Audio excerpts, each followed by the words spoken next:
G'day guys. Hope you're all having a wicked day. It's weird seeing a ute back in the garage, to be honest. It barely fits. My garage door ends on the line there and it's like all the way up against the back. Hope you're all having a great day guys. Welcome back to the channel where today we're going to be doing some work on the FG Ute to make it roadworthy, ready for registration this week. And currently Saturday, I have a roadworthy booked for Tuesday, so we've got a few things to do. First of all the power steering stuff needs to get addressed. We also need to do a oil change on this thing. We need to replace the sun plug washer because that is leaking tremendously. Need to check out the water pump, make sure that water pump is actually having an issue or whether it's just residual buildup of something else around the thing.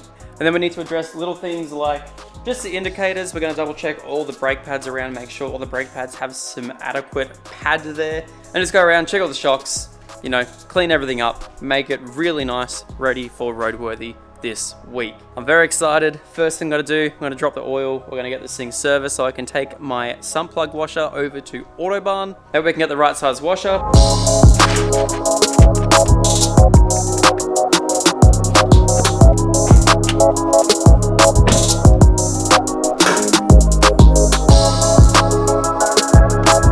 Alrighty, apparently underneath this car is a bit of a shambles. Let's see if we can go find some oil leakage. Yeah, it's not too bad. It's got a little bit of leakage around the front. Also power steering fluid there, and then, oh yeah, you can see exactly where that sun plug washer has been leaking to.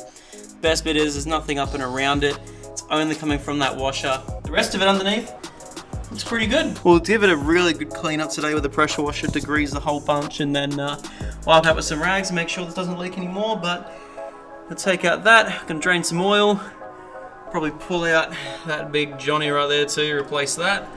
We should be good to go. Alrighty, we got the chicane tools out, ready to start work on the Falcon. Now the sun plug looks like it's a something or other. It's not any of these. It looks like it's a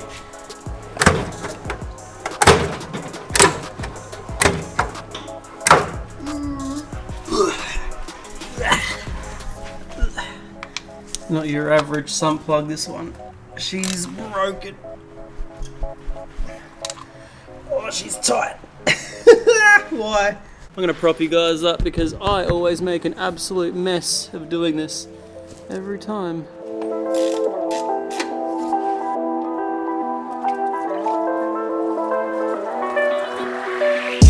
Beautiful, look at that. Absolutely smashed it. Stoked on that. Alright, next I'm going to be getting is the oil filter, which is up this section right here. Let's grab that too. You know what? I have missed. Oh, I got a big forehead. How good's the angle of this camera? The best thing about Falcons is how much room they have in them. You can come over this way. Oh no. Why are you doing this to me? No! I'm moving house in a month's time, so I'm trying not to make a mess because I'm gonna have to clean it up when I move. I forgot how big these oil filters are. They are massive. Now it's time to head to Autobarn, go get some washers, go get some oil. We should be good to go. I haven't driven this car in about a month. See if she still runs nicely. Oh, the rev match downshift. We're at Autobarn. We're gonna grab some stuff. I'm definitely parking in this spot right here. I'm not sponsored by Autobarn, but just Autobarn Packy always has everything that I need. They have the most friendly staff, so if you guys are in the area and want to grab anything for your car, highly recommend going to Autobarn Packy. They are the best. I love them. They know I love them. I hope they like me too. I just go in and annoy them for hours on end. It's great.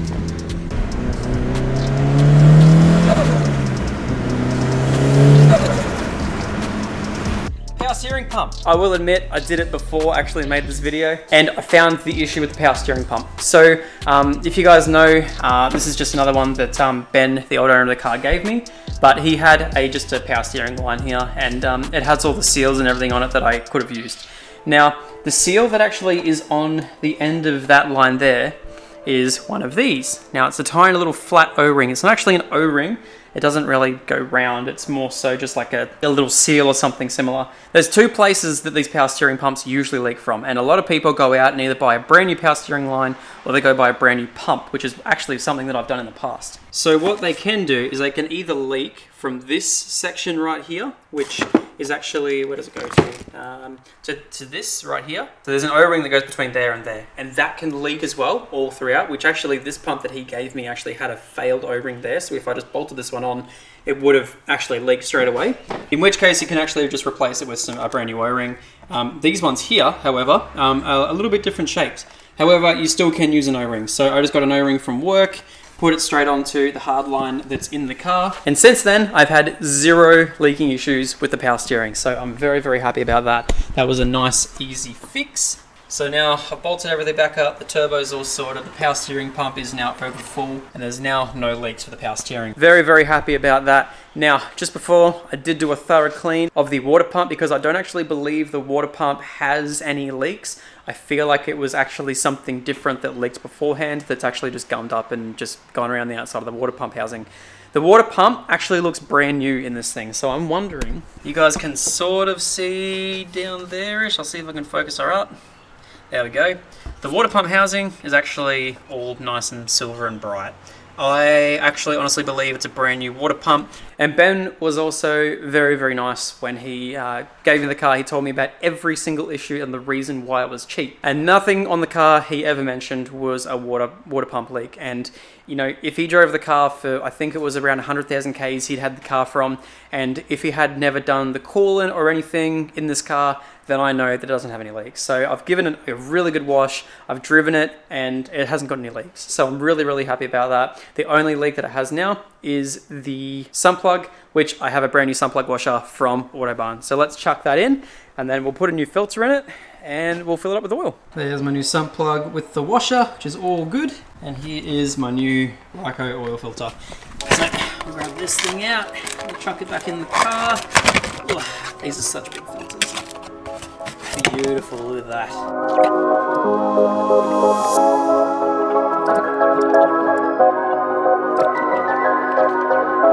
Rightio, well I guess start her up. This thing sounds so healthy. I love it. Beautiful. Love that. Let's see if there's leaking any oil. Take a little bit until we see if that new sump plug washer fixed it. I'm pretty sure it has. You can feel it sort of stretching and do everything it needs to do, but alrighty. The next thing we're going to attack is the blow-off valve. Not only does it sound like trash, it's not legal. So we're going to be fixing that up with the doorstop. I'll show you what I mean. And it does sound trash, I'll show you.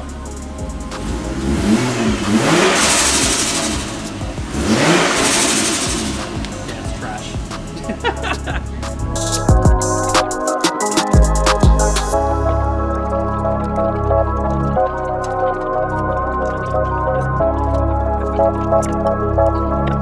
Alrighty, so the blow-off valve, the blow-off valve delete has happened. We have a brand new doorstop sitting in here, and I've also just put a small little bolt in the vacuum line there, which you can see, and that's all been zip tied and nice and out the way. With a blow-off valve, it's not illegal to run a blow-off valve as long as it's recirculated back into the car. The issue with a blow-off valve, the issue that I faced is I didn't actually have a way to recirculate the TurboSmart blow-off valve back into the car.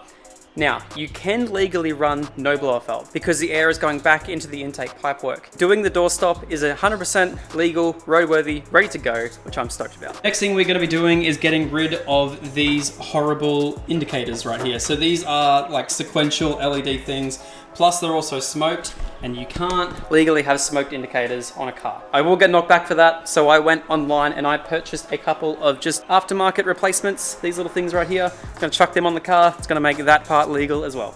So they were just held on by this little thing right here, so I'm gonna put orange globe in, put this thing back in. Beautiful.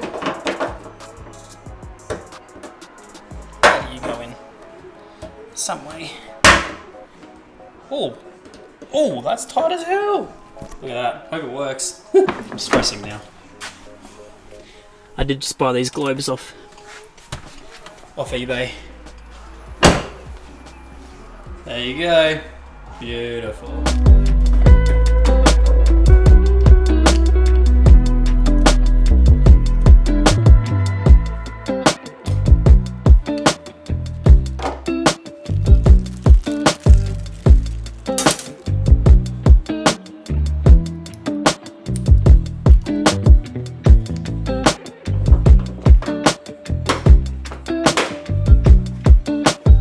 So the next thing I'm going to do is take the front wheels off. I'm going to have a bit of a look at the pads and stuff like that, just to make sure that these are all 100% legal. Looks like they have a whole bunch of meat on them, but we'll quickly just zip these off and have a bit of a look. And then also we can clean up these up here because there's a little bit of road grime on them.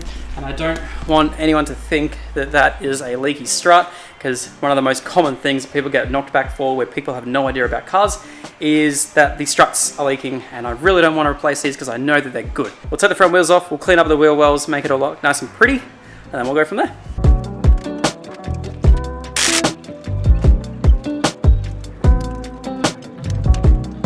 Right, so after a quick little look at everything, all of the pads look absolutely sick. Heaps of meat left on them. I will be doing some more brakes in the future though, because Protex is going to be sending me out a fresh set of brakes and rotors. These ones here are slightly warped, so we're going to be fixing that and getting it all ready for towing, because I want to have some good brakes for towing. So already, I think this thing is pretty road legal. To be fair, we've done a lot of work today. Power steering pump, the oil leak is now fixed. The coolant leak hasn't come back, which is awesome. We've done the blower valve, we've done the indicators, I've also cleaned down the shocks and they look awesome. All of the rotors and all of the pads look absolutely mint, so I'm stoked about that. So they'll all definitely pass. All the shocks look absolutely perfect, so no stresses there whatsoever. So very, very happy with all that. All the tires look great. The other thing I did want to get done this afternoon is doing the tint. It is very, very see-through, but it's all smudgy and horrible and gross, so I'm going to be getting rid of that today as well.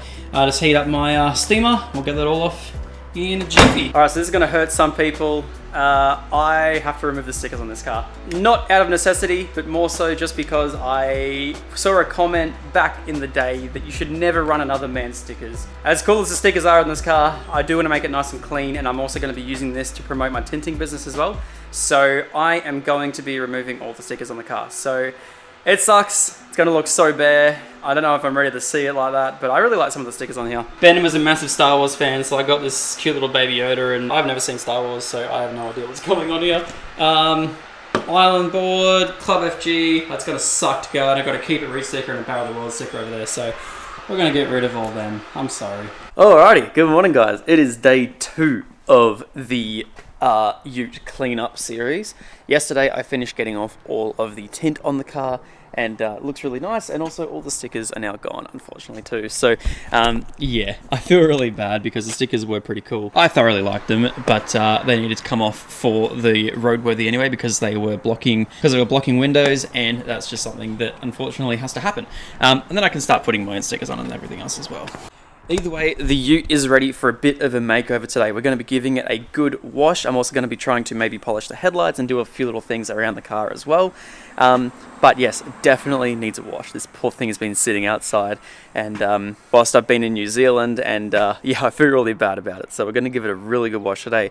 But also, we're going to be doing some stuff on the interior. Because this was an ex-smoker's car, and I am not a smoker, I'm going to be doing a massive big car fragrance upgrade thing today. I don't know what it is. Either way, I'm going to show you this cool thing. So I've gone through, I've done all the carpets, I've done all the seats, I've done everything else as well. I basically did it like the afternoon I got the car back. And there's still a little bit of a smell to it, so I'm going to be running it through with this, which is an aircon cleaner. This is a AutoGlim product that was recommended to me by JT at Autobahn Packy. And yeah, this right here apparently just sits in the car, and it like is a full, like, kind of like a bug bomb, where it kind of you run the AC on, it like smokes up the interior and gets rid of all the stuff out of the vents as well, because smoke smells are really difficult to get out of cars. Now, a lot of the smoke smell came out when I did the new headliner, and a lot of it came out when I did the all the seats and stuff like that and gave it a good wipe down, but the smoke smell is still just there, so we're going to be completely getting rid of that today with this product right here. So I'm excited. Let's get the car running and chuck this in. You guys can see the little cans absolutely going for it down there. The car's on recirc, and we're just letting it run for a couple of minutes. But yeah, no, aside from that, I'm going to fill out some buckets, give her a nice little quick wash. All the chemical guys stuff I'm going to be testing out for the guys at Autobahn. I've never used it before. We'll see how it goes.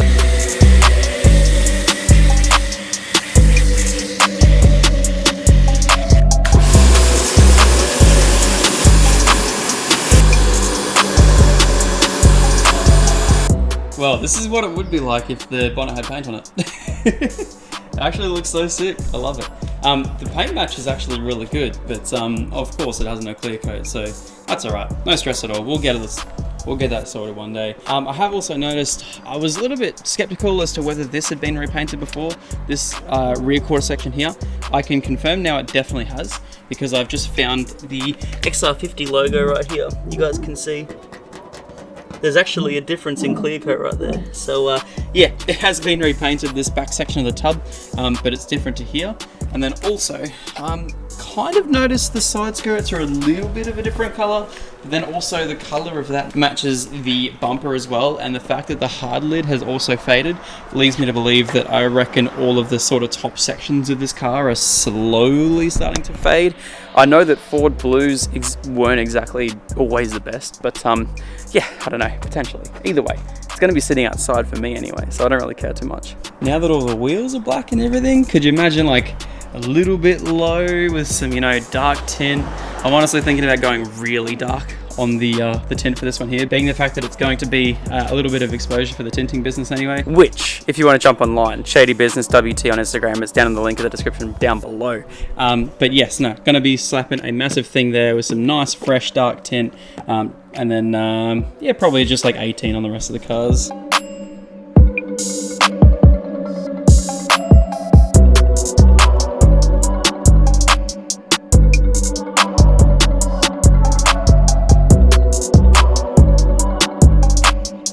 The XR50 Turbo is now looking as good as it possibly can be and ready for its roadworthy inspection.